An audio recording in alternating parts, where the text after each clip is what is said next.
a ver los métodos de imagen que podemos utilizar para hacer la evaluación de tórax. Vamos a enfocar mucho en la radiografía simple de tórax, en la proyección posterior anterior.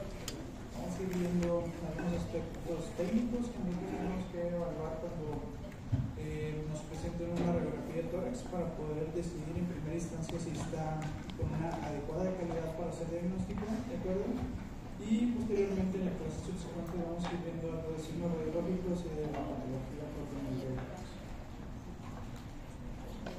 Hoy tenemos una clase solamente. Vamos a ver, como les decía, principalmente de radiografía. Vamos a también hablar algo de la tomografía. Vamos a ver las diferentes ventanas que podemos utilizar para evaluar las variantes o las diferentes adquisiciones y protocolos que tenemos para hacer evaluaciones de tórax. Vamos a ver algo de resonancia magnética, principalmente para el estudio cardíaco, ¿de acuerdo? Y tener en consideración que el ultrasonido tiene una limitada utilidad en el tórax, principalmente la podemos utilizar para hacer evaluación de derrame pleural, ¿de acuerdo? Y para guiar procedimientos de intervencionista cuando estemos frente a un paciente que tiene un derrame pleural y que queremos hacer un toracocentesis.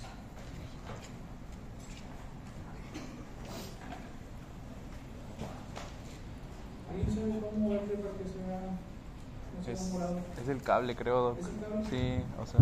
Pero luego le movemos. Sí, o sea, es cosa de moverlo nada más.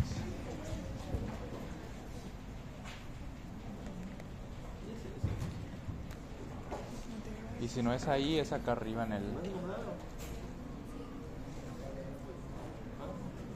Es que sí se ve bien. Y este es el malo. ¿Qué cara de fluorescencia? No, entonces será arriba. Ha de ser arriba entonces. Pero luego se ve bien. Pase la diapo. Muévelo. Max.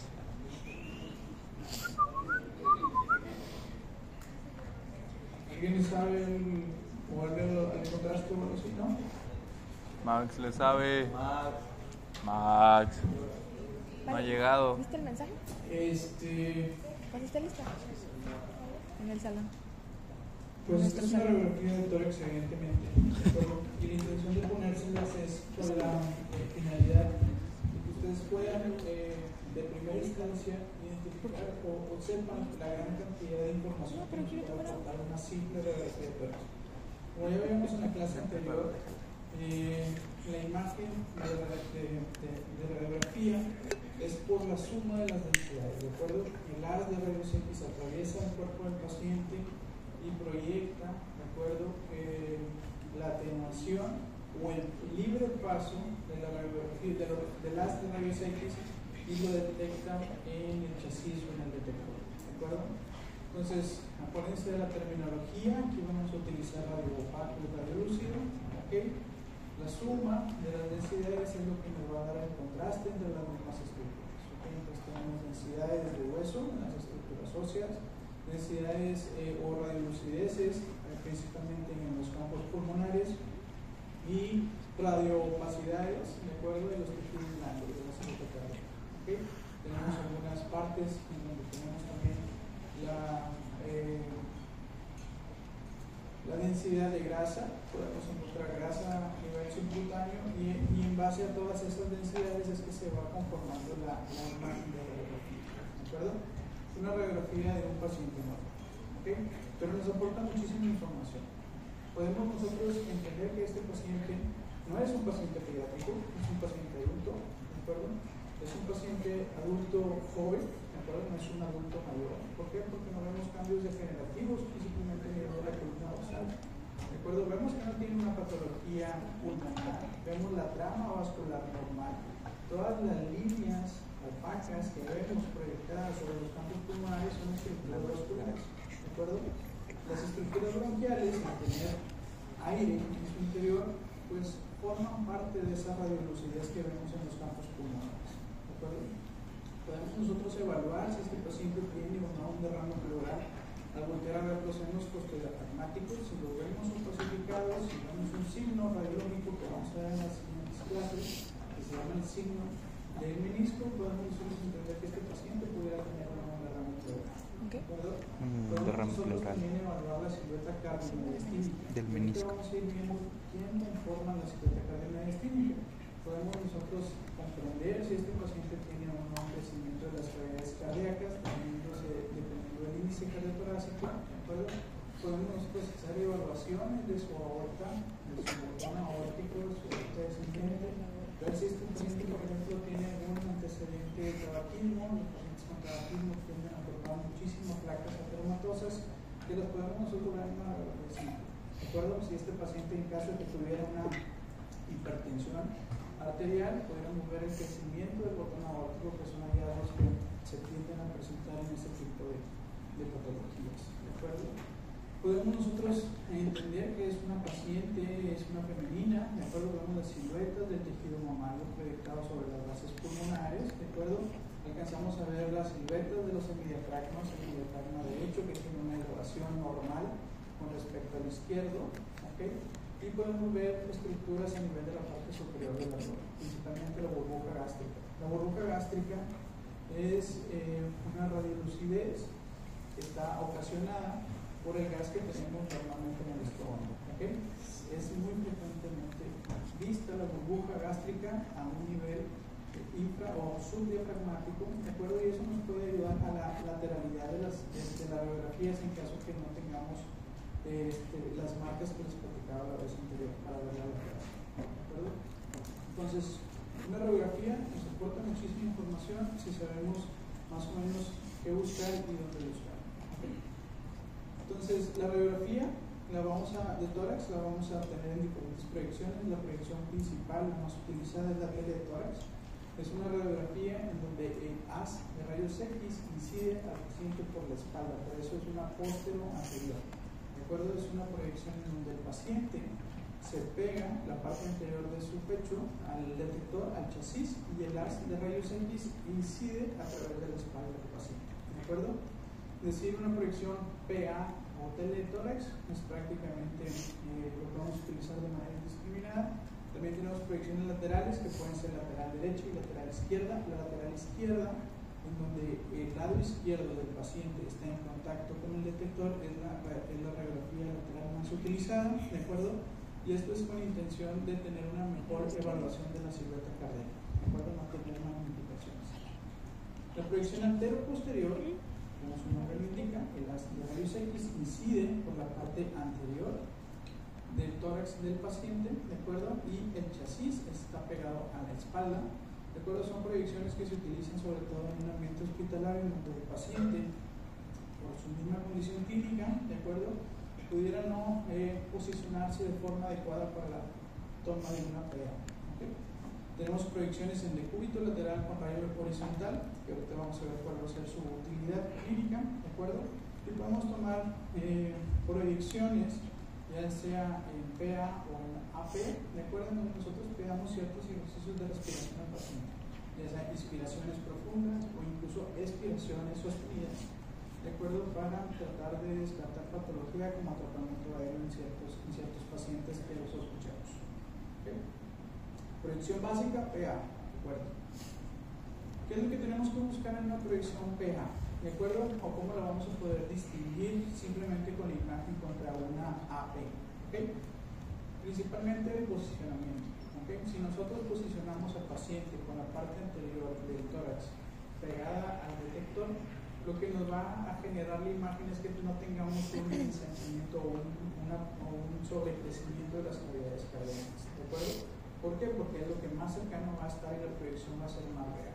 Vamos a volver a ver las clavículas por el mismo posicionamiento que le pedimos al paciente que tome para la proyección, va a generar que sus clavículas estén en una orientación oblicua, ¿de acuerdo? Y los omóplatos, por ende, los vamos a sacar del campo pulmonar, ¿de acuerdo? La estructura ósea del cuerpo del omóplato lo vamos a tener proyectada hacia el exterior de los campos pulmonares, y esto es con la intención de no sumar más densidad y tener una imagen más fidedigna para poder hacer diagnóstico de esa parte del pulmón. ¿Okay? Clavículas oblicuas, ¿de acuerdo? Omóplatos hacia afuera, es lo que vamos a principalmente evaluar. Aquí, para poder nosotros tener una buena inspiración, tenemos que contar los arcos costales posteriores, que ahorita vamos a ver otro ejemplo. Recuerden, cuando veamos más de 8 o 9 arcos posteriores de las costillas, podemos decir que es una adecuada inspiración. Y los omóplatos y las escápulas van a estar por fuera del campo público. Dentro de las estructuras que nosotros podemos evaluar, también una radiografía de tórax, vamos a ver la radiolucidez que nos va a proyectar la columna aérea, ¿de acuerdo? La tráquea, bifurcación del bronquio principal del lado derecho, bifurcación del bronquio principal izquierdo. Acuérdense que esto es una proyección. Entonces la tráquea, al estar en una disposición central, pues va a tener su mansión de densidades como en los cuerpos vertebrales, ¿de acuerdo? Entonces, al tener esa densidad o esa radiolucidez, le va a restar densidad en la imagen y podemos ver esa columna aérea como una estructura tubular, ¿de acuerdo? Que es menos densa que las estructuras óseas per se. ¿Okay? Entonces, podemos nosotros hacer esa evaluación. Ahorita vamos a ver también cuál es la relación normal que deben de tener esos bronquios, ¿de acuerdo? Bronquio principal derecho, bronquio principal izquierdo. La radioopacidad que nos va a estar generando las regiones ciliares. Recordad que en la región ciliar tenemos estructuras vasculares, tenemos también ganglios linfáticos, podemos tener algo de grasa, entonces toda esa densidad va a sumar y la vamos a ver como zonas opacas, ¿de acuerdo? Que se van a continuar con imágenes lineales, que son las mismas ramificaciones vasculares normales del tubo. Los ápices pulmonares, que en ocasiones podemos perder un poquito de resolución en esta parte superior por el hecho de la sumación de las clavículas.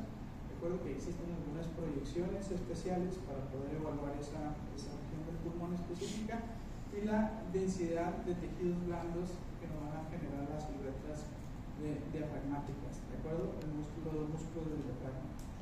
Conocer que regularmente tenemos una elevación fisiológica normal del hemidiafragma derecho contra el izquierdo. ¿Okay? ¿Para qué hago tanto énfasis en esa elevación? Para no considerarlo como patología. Me acuerdo de pacientes que tienen, por ejemplo, parálisis nefrénico, podemos tener elevaciones patológicas del hemidiafragma, que eso nos puede orientar a que el paciente tenga alguna patología mediastinal, que puede ser un linfoma. Me acuerdo de frecuentemente visto que pacientes que tienen adenopatías mediastinales puedan llegar a tener alguna afectación nefrénico y nos condicionan elevación del hemidiafragma de forma patológica, ¿de acuerdo? Y también en la proyección lateral, ahorita que veamos la proyección lateral, acuérdense que se van a sumar las dos densidades de los diafragmas, entonces podemos, para poder identificar qué diafragmas es que estamos visualizando.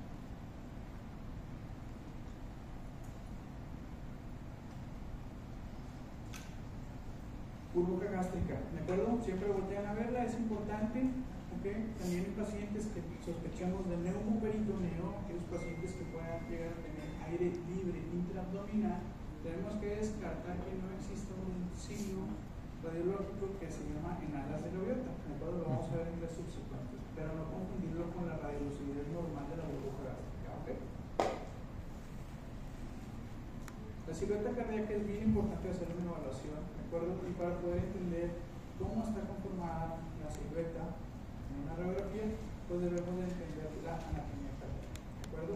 Entonces, en radiología lo que hacemos es evaluar tanto el borde cardíaco derecho como el borde cardíaco izquierdo. El borde cardíaco derecho está conformado principalmente en la parte superior por la vena cava superior, ¿de acuerdo? Que esa parte nos va a formar esa opacidad necesaria para conformar la parte superior del borde, y la parte inferior está dada principalmente por la aurícula derecha, ¿de acuerdo? Entonces, si nosotros vemos que el paciente pudiera tener alguna anormalidad en el borde cardíaco derecho, debemos de sospechar patología en esas dos topografías. ¿Okay? El borde cardíaco izquierdo, en la parte superior, está conformado por el botón aórtico, ¿de acuerdo? Que en pacientes que no tienen alguna variante importante, pues siempre lo vamos a ver hacia la parasagital izquierda de la columna vertebral. Posteriormente vamos a ver el tronco de la arteria pulmonar, ¿de acuerdo? Es el siguiente estructura que conforma el borde cardíaco izquierdo. Un poquito más inferior vamos a ver la orejuela, parte de la aurícula izquierda, y la parte inferior dada por el ápex del ventrículo izquierdo, ¿de acuerdo? Entonces, de igual forma, si nosotros vemos alguna anormalidad en el borde cardíaco izquierdo, tenemos que descartar patología en esas estructuras principales. ¿Okay? ¿Qué patologías podemos tener? De lo más frecuente que vemos, en ocasiones vemos una deformación del ápex cardíaco y eso nos puede estar hablando de que existe una dilatación aneurísmica de ese ventrículo izquierdo. Como les comentaba, el posicionamiento del paciente es lo que nos va a generar una buena calidad de imagen. ¿Okay? En una proyección posterior-anterior, el haz de rayos X incide por la espalda del paciente. Este es el tubo de la máquina de rayos X. Acá está el chasis o detector. ¿De acuerdo? Al paciente lo posicionamos como se ve en la fotografía, con los brazos o las manos sobre la cintura. ¿De acuerdo? Tratando de sacar los hombros, las escápulas, el omóplato del campo pulmonar, ¿de acuerdo? Y es por eso que la orientación de las clavículas van a estar oblicuas, ¿de acuerdo? Y los omóplatos van a estar por fuera del campo pulmonar. ¿Qué factores debemos de tener en consideración al momento de que nosotros solicitemos y evaluemos una radiografía? Pues la rotación, ¿de acuerdo? Pacientes que se posicionan inadecuadamente podemos llegar a tener artefactos que nos hagan confundirnos con patología, ¿de acuerdo? Y para valorar la rotación de una proyección radiográfica, lo que nosotros hacemos es ver el borde interno de las clavículas que sean equidistantes para las apófisis espinosas de las vértebras, ¿de acuerdo? Proyecciones, entonces, esto es un cuerpo vertebral, ¿de acuerdo? Y en el centro lo que vemos es la apófisis espinosa de los elementos posteriores. Aunque no queden en el mismo plano, ¿de acuerdo?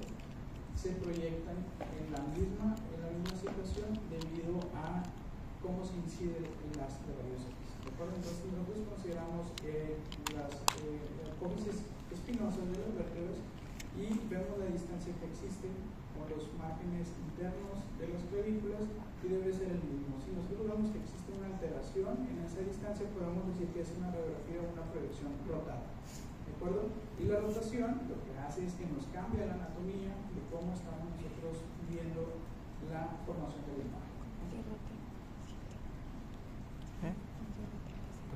Está movido, sí.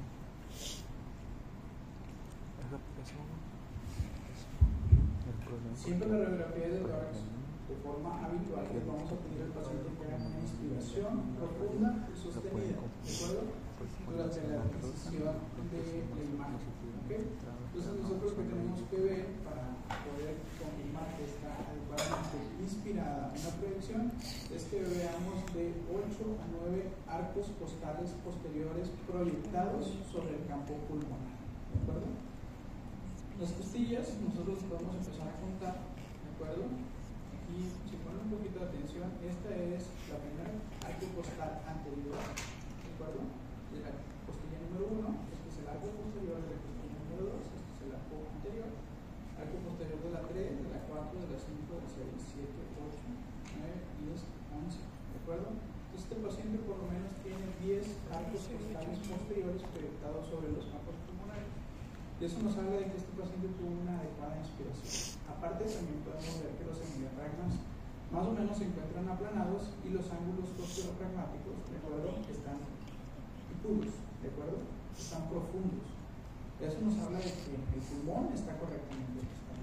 Este es el mismo paciente, en una inspiración profunda y en una expiración, ¿de acuerdo? Vean cómo cambian los hallazgos que tenemos en las proyecciones, cómo la vasculatura pulmonar normal se hace más prominente y nos puede confundir con que eso es patológico, ¿de acuerdo? ¿Y qué es lo que sucede? Pues al tener una expansión mayor del pulmón, las estructuras vasculares se separan unas de otras, ¿de acuerdo? Y no nos generan esa suma de densidades que podamos confundir con zonas de infiltrado, ¿de acuerdo?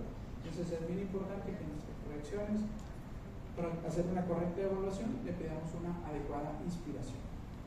También, otro de los hallazgos que tenemos en proyecciones no inspiradas, de acuerdo, es cómo se hace un ensanchamiento de esa silueta cardíaca, de acuerdo, y este paciente de tener una silueta cardiomagnestínica normal podemos llegar a pensar que este tiene un corazón agrandado. Y es únicamente por el hecho de no haber tomado suficiente aire durante la adquisición de la proyección. ¿De acuerdo?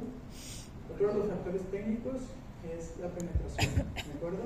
Si nosotros damos mayor fuerza a las de rayos X, pues va a atravesar con mayor facilidad los tejidos del paciente. ¿De acuerdo? Y a la inversa, si nosotros quitamos fuerza a ese haz de rayos X, pues va a haber mayor dificultad de las de rayos X para atravesar los tejidos del paciente. Cuando sucede que le damos muchísimo miliamperaje o muchísimo kbp, que es los kilovolts, la potencia del kbp, podemos tener una radiografía que le decimos quemada, ¿de acuerdo? Y es por el hecho de que los factores técnicos están modificados. Y a la inversa, cuando tenemos factores, le bajamos el kbp y le bajamos el MA, ¿de acuerdo? El miliamperaje, entonces tener radiografías que le decimos blandas o blancas, ¿de acuerdo? Son factores técnicos que no nos van a tocar forzosamente a nosotros como médicos, pero sea técnico. Pero nosotros tenemos que tener la capacidad de evaluar la radiografía y decir, ¿sabes qué? Repíteme esta proyección porque está quemada o está muy blanca, ¿de acuerdo? Pero que ustedes tengan el conocimiento de qué es lo que sucede cuando esos parámetros se modifican de forma errónea. ¿Okay? Otro de los factores técnicos importantes o limitantes para la radiografía pues es el aumento del espesor de los tejidos blandos en pacientes obesos. De acuerdo, podemos llegar a tener dificultad para hacer una correcta evaluación, aparte de que la expansión pulmonar pues, está limitada. De acuerdo, el hecho de tener mucha suma de densidad de tejidos blandos también nos puede generar proyecciones de difícil valoración. ¿De acuerdo? También recordar que en el pericardio tenemos tejido graso, que en ocasiones en pacientes obesos, pues eso hace que se magnifique de acuerdo a la silueta cardiomediastínica y nos puede dar falsos negativos para ver el abdominal.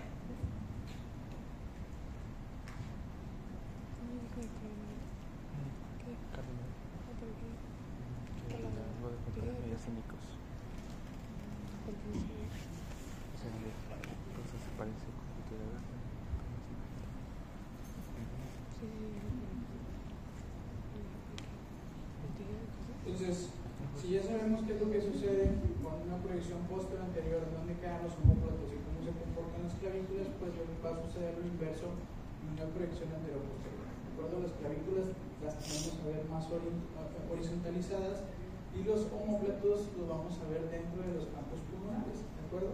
Y eso nos va a generar una mayor densidad, una radioopacidad, ¿de acuerdo? Hacia la periferia del campo pulmonar, que podemos confundir tanto con engrosamientos pleurales, ¿de acuerdo? O con alguna otra patología de tipo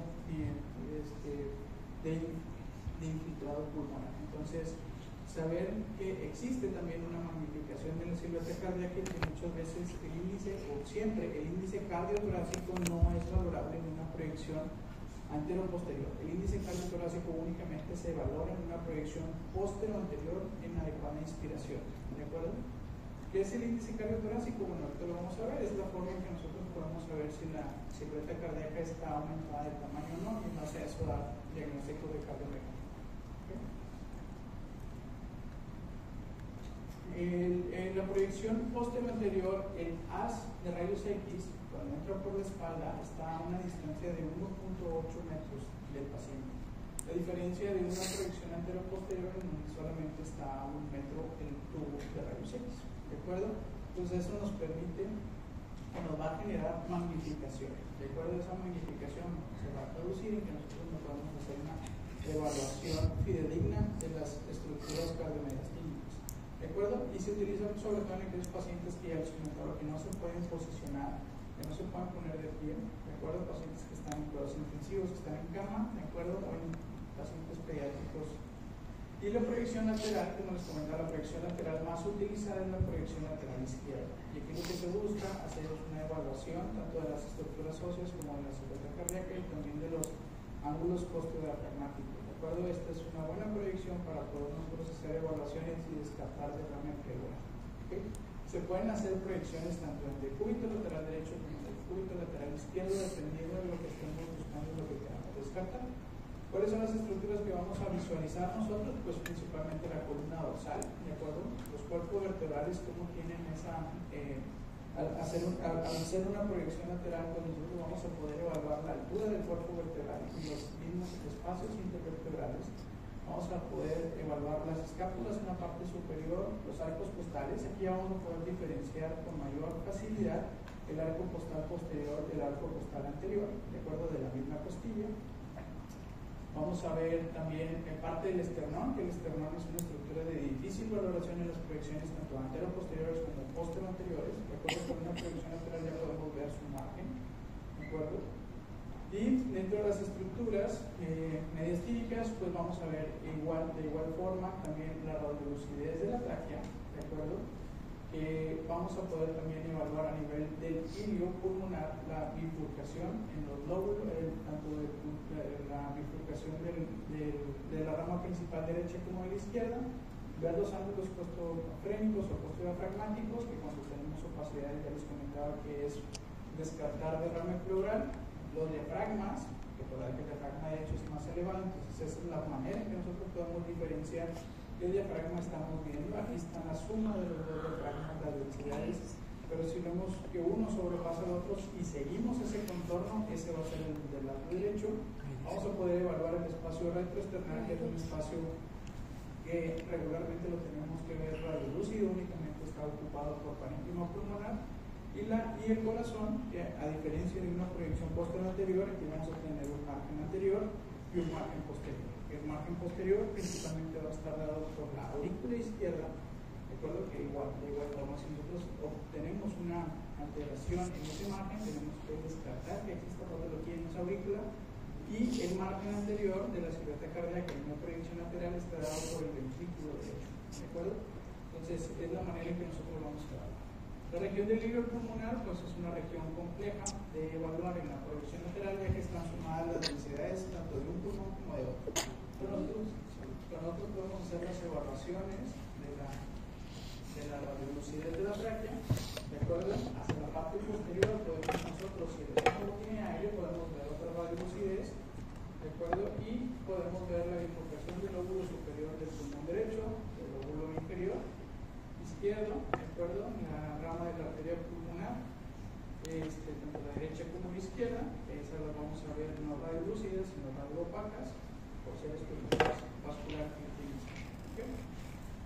La proyección lateral con rayo horizontal principalmente está indicada para confirmar la presencia de derrame pleural. Y si nosotros nos interesa ver si ese derrame pleural está locurado o no, pues le pedimos al paciente que se ponga de lado en el hemitórax afectado, sobre el hemitórax afectado, y nosotros podemos ver ese desplazamiento de ese derrame pleural. ¿De acuerdo? Son proyecciones que existen, la verdad que cada vez están más en desuso, pero si nosotros estamos, por ejemplo, en una clínica, en nuestro servicio social, y tenemos una sala de rayos X a la mano y queremos nosotros confirmar o descartar este tipo de patologías y no tenemos una tomografía, pues lo podemos echar mano de este tipo de proyecciones. ¿Okay?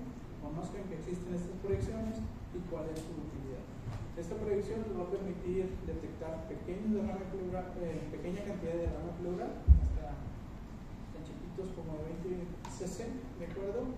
Y lo que vamos a determinar principalmente es si ese derrame está libre o no, o si está lesionado. ¿De acuerdo? Entonces, recordar densidades básicas en radiografías. ¿De acuerdo? Las 5 densidades, aquí nos falta evidentemente la de metal, pero están proyectadas las demás. La tomografía, a pesar de que utiliza el mismo principio físico de radiación ionizante, ¿de acuerdo? Por medio de los algoritmos se amplía nuestro margen de visualización de densidades, ¿de acuerdo? Y aparte tenemos la ventaja que en la tomografía tenemos las unidades cómputas, ¿de acuerdo? Entonces nosotros podemos hacer mediciones precisas de esa densidad y ver en qué rango va. Si es tejido blando, si es grasa, si es aire, si es sangre, ¿de acuerdo? Acuérdense que el espectro de densidades que vemos en una tomografía es muchísimo más. Índice cardiotorácico. De acuerdo, el índice cardiotorácico únicamente se evalúa en proyecciones posteriores. ¿De acuerdo? El índice cardiotorácico es una de las cosas que vamos a evaluar siempre de manera protocolar en una radiografía de tórax. ¿De acuerdo? La intención es ver si está crecido o si está aumentado ese índice torácico y tratar de descubrirlo. ¿De acuerdo? ¿Cómo lo vamos a tomar? Bueno, se traza una línea, una primera línea, que es una medición que tomamos desde uno de los ángulos reumáticos hacia el otro en las bases pulmonares, en el sitio en donde existe mayor la distancia de pecho. ¿De acuerdo? No pasa nada si nos vamos un poquito hacia la parte superior del abdomen. ¿De acuerdo? Nos salimos de los campos pulmonares, no tiene nada que ver. ¿Ok? Ya que tengamos esa medida, lo que vamos a hacer es trazar una línea, ¿de acuerdo?, que vaya por las apófisis espinosas de los cuerpos vertebrales de la columna dorsal. ¿De acuerdo? Y en base a esa línea vamos a tomar el margen que tenga mayor distancia hacia el borde izquierdo y la distancia mayor hacia el borde derecho. ¿De acuerdo? Esas dos distancias se van a sumar. ¿De acuerdo? Y la suma de esas distancias se va a dividir entre nuestra primera distancia de cosenos pragmáticos. ¿De acuerdo? Si tenemos un cociente que es igual o menor al 50%, ¿de acuerdo? Vamos a decir que es un índice cardiotorácico normal.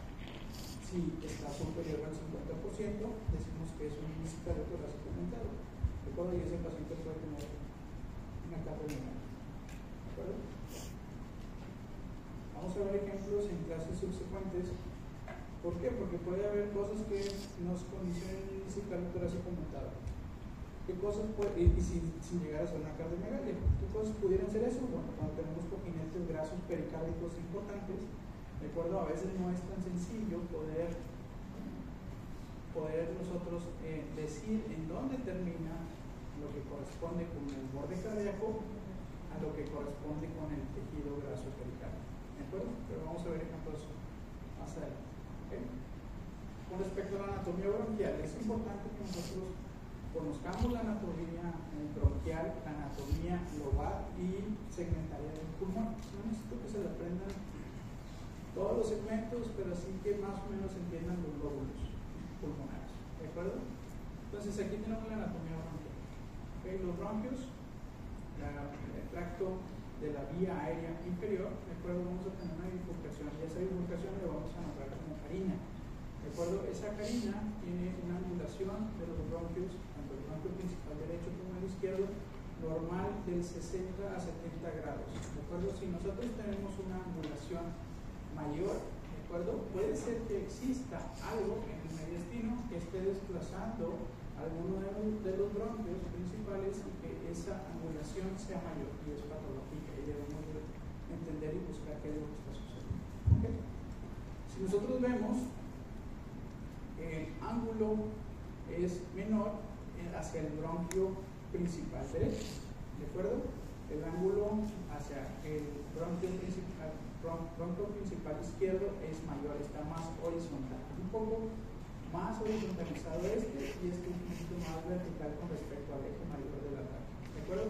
Entonces esa es una disposición anatómica normal, ¿de acuerdo? Los pacientes, sobre todo pediátricos, que tienen cuerpo extraño, que se les va a la vía aérea, la posibilidad de que se les vaya hacia el lado derecho es muchísimo mayor por el simple hecho de la disposición normal de los bronquios, ¿de acuerdo? Entonces siempre que nosotros tengamos sospecha, pacientes que se les fue un cacahuate o que les fue algo, hay que voltear a ver siempre el bronquio principal derecho, ¿de acuerdo? Que ese es el sitio a donde se tienden a ir todos esos cuerpos aspirados, ¿de acuerdo? Me voy a comentarle, estas son imágenes de tomografía, ¿de acuerdo? En una reconstrucción coronal, en donde esta es una ventana para mediastino, vean cómo los pulmones pierden mucha resolución, pero podemos ver con mayor claridad las estructuras mediastinales, y esta es otra reconstrucción de mínima intensidad de proyección, donde lo que buscamos es que todas las estructuras que contienen gas se van a realzar, ¿de acuerdo? Los vamos a ver con mayor énfasis, ¿de acuerdo? Entonces podemos nosotros ver perfectamente todo el árbol bronquial, desde prácticamente la parte superior de la tráquea, inferior a las cuerdas vocales, todo el trayecto, el tercio superior, medio inferior, a la bifurcación de la carina y posteriormente los bronquios principales. ¿Okay? Entonces, los pulmones tienen divisiones lobales, ¿de acuerdo? Esas divisiones lobales están dadas por repliegues pleurales que se llaman cisuras, ¿de acuerdo? En el pulmón derecho vamos a tener tres lóbulos, lóbulo superior, medio e inferior. A diferencia del izquierdo, que no tenemos un lóbulo medio, tenemos un lóbulo vincular que forma parte del lóbulo superior, porque además tenemos una cisura mayor. ¿De acuerdo? Entonces es importante que comprendan esa división lobar que ahorita vamos a ver en ejemplos. ¿Okay? Entonces, en una vista mediastinal pues podemos ver estructuras también vasculares que conforman parte de la silueta mediastínica, el callado de la vena ácidos, parte del callado de la aorta o el arco aórtico, la arteria pulmonar izquierda, ¿de acuerdo? Y venas pulmonares. ¿Okay? Este es un estudio que tiene contraste, ¿de acuerdo? Tiene una impresión de contraste iodado intravenoso y por eso es que vemos con mayor densidad o pacificada todas las estructuras vasculares. ¿De acuerdo?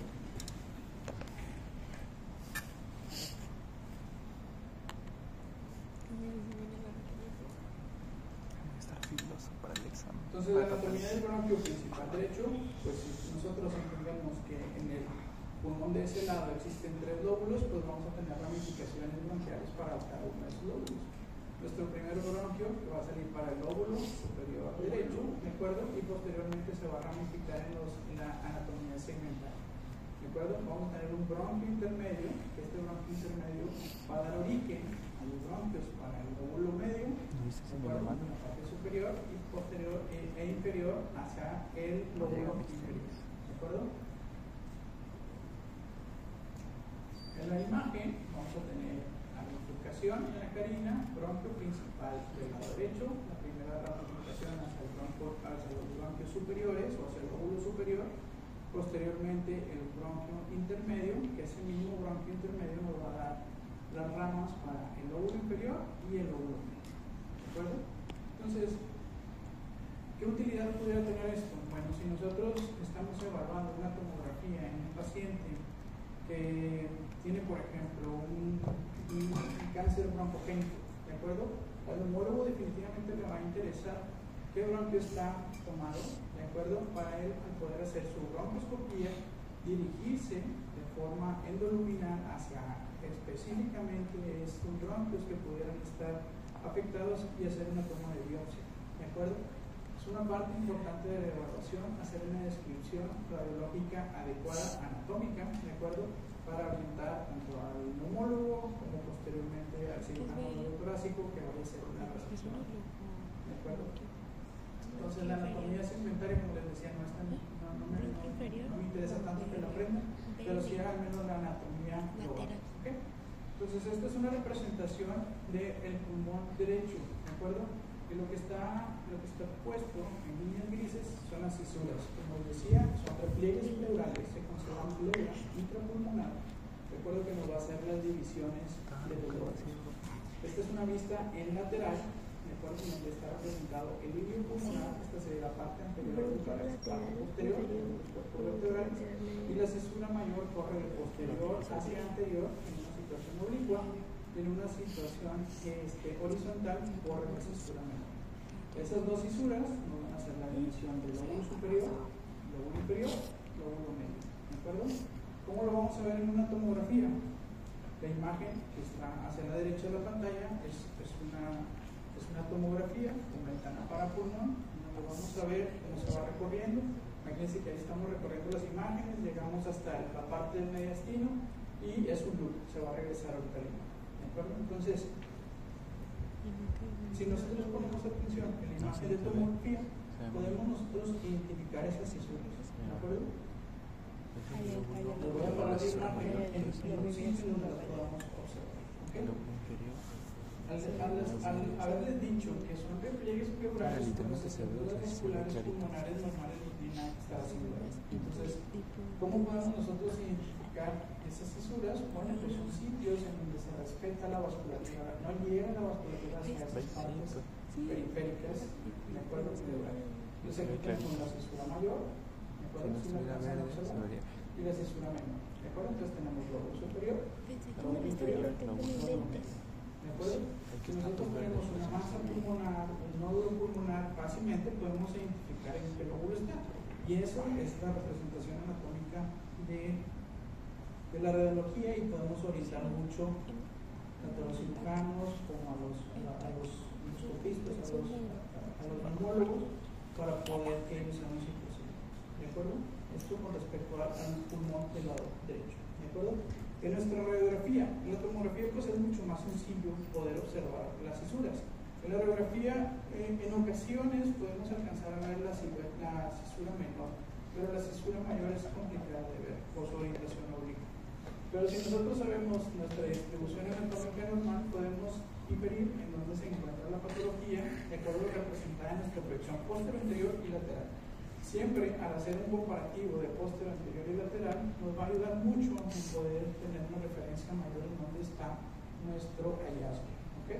Entonces el lóbulo superior va a ocupar principalmente la zona del ápice, ¿de acuerdo? Y si sabemos que nuestra cisura mayor corre de posterior hacia anterior en una situación oblicua, ¿de acuerdo? Pues la parte que corresponde al lóbulo superior la podemos ver representada en esta zona superior, ¿de acuerdo? El lóbulo medio, la relevancia que tiene, lo más importante es que este lóbulo medio entra en contacto, ¿de acuerdo?, con el borde cardíaco derecho. Entonces, en la clase siguiente vamos a ver algo que se llama signo de silueta, y es cuando dos densidades, ¿de acuerdo?, entran en contacto y sus márgenes se pierden. Entonces, si nosotros vemos una opacidad de una masa que está en contacto con el borde cardíaco, y esto hace que no podemos definir si está o no definido el margen, nosotros podemos decir con mucha seguridad que está haciendo un signo de silueta con el margen cardíaco, y esto se encuentra en el lóbulo medio. ¿De acuerdo? La delimitación en la parte superior por la cisura menor, ¿de acuerdo? Y en la parte posterior por la cisura mayor. La cisura mayor en una situación oblicua, ¿de acuerdo? Y la cisura mayor menor en una situación superior. ¿De acuerdo? Entonces la persona que está superior es la que corresponde con el lóbulo medio. Y el lóbulo inferior se sobrepone, ¿de acuerdo?, con la que corresponde con el lóbulo superior y el lóbulo medio, ¿de acuerdo? Pero esta la vamos a ver representada hacia la zona posterior, ¿de acuerdo? Principalmente retrocardíaca. Entonces, si nosotros en una proyección lateral vemos que hay algo que está haciendo un signo de silueta con el margen posterior del corazón, ¿de acuerdo?, podemos decir que se encuentra en el lóbulo inferior en una simple radiografía. Siempre vamos a tener a la mano, después de tener un hallazgo, ¿de acuerdo?, la posibilidad de hacer una tomografía, y eso nos va a aclarar mucho el panorama.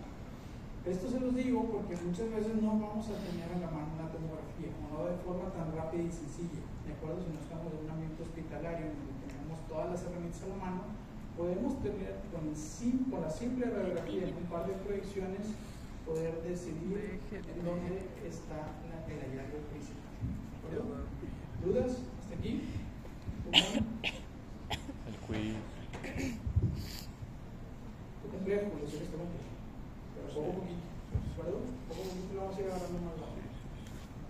Eso con respecto al lóbulo, al pulmón derecho. El pulmón izquierdo solamente tiene una cisura, y es la cisura mayor, ¿de acuerdo? Y la cisura mayor siempre va a ser en la misma dirección, tanto en el pulmón derecho como en el izquierdo.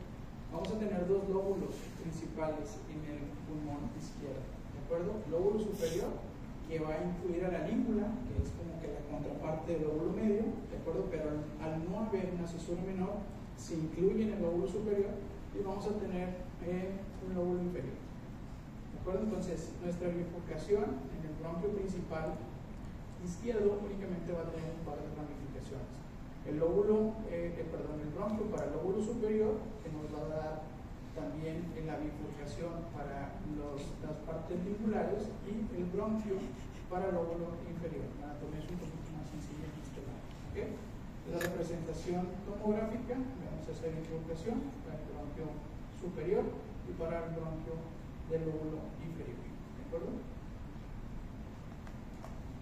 La anatomía segmentaria es muy similar tanto en un pulmón como en otro. ¿De acuerdo? Cambian un par de términos. Ustedes la van a revisar, en vez de ser lateral y medial en el lóbulo medio, va a ser superior e inferior en el lóbulo lingular, y después de ahí prácticamente el resto de los segmentos van a ser los mismos. ¿De acuerdo? Entonces, esta es la cisura mayor en el pulmón izquierdo, ¿de acuerdo?, que corre en la misma dirección que en el pulmón derecho, ¿de acuerdo? Y en la representación tomográfica, pues de igual forma. Y es un corte en donde se puede observar la cisura, ¿de acuerdo? Es una cisura que corre en la misma dirección, de superior a inferior, de posterior hacia anterior. ¿De acuerdo? Lóbulo superior, lóbulo inferior, divididos por la misma cisura. ¿Okay? Representaciones en la radiografía. ¿De acuerdo? Pues si nosotros vemos en una proyección lateral que prácticamente, ¿de acuerdo?, los dos lóbulos están sobrepuestos, pues la representación radiográfica va a ser que mucha de la parte que veamos del pulmón va a ser el lóbulo superior. ¿De acuerdo? Por delante de la topografía de la cisura, ¿de acuerdo? Dejando la parte posterior, evidentemente, para el lóbulo inferior. ¿De acuerdo? ¿Cuál va a ser la parte que va a estar en contacto con el margen cardíaco izquierdo? Igual, el lóbulo superior, sobre todo los segmentos lingulares. ¿De acuerdo? Entonces, algo muy similar va a ocurrir con el borde cardíaco posterior, que principalmente va a estar en contacto con el lóbulo inferior. ¿Dudas?